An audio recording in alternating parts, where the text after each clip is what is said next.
मराठी सुलभ भारती इयत्ता 4थी धडा 17वा पहा पण। आई, मी टीव्ही पाहते, माझ्या आवडीचा कार्यक्रम लागला आहे। मीनू, इतक्या जवळ बसून आणि एकसारखं टक लावून टीव्ही पाहू नकोस, डोळे दुखतील तुझे।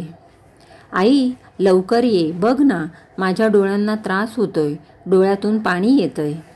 अगं, दूर बसून टीव्ही बघ, म्हणजे डोळ्यांना त्रास होणार नाही। मीनू, आज नाही तुझे डोळे दुखणार, अन बरं का मीनू, टीव्ही खूप जवळून बघू नये। मराठी सुलभ भारती इयत्ता 4थी धडा 18वा माझा अनुभव। चंदन माझा व सुमाचा मित्र आहे। तो आजारी पडला म्हणून आम्ही त्याला भेटायला निघालो। आम्ही त्याच्या घरी पोहोचलो।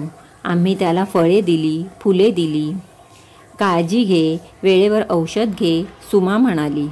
तू लवकर बरा हो, मग आपण खेळू, मजा करू, मी म्हणाले।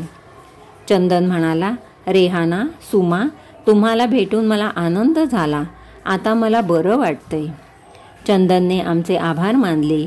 निघताना चंदनचा चेहरा हसरा दिसत होता, हे पाहून आम्हालाही आनंद झाला।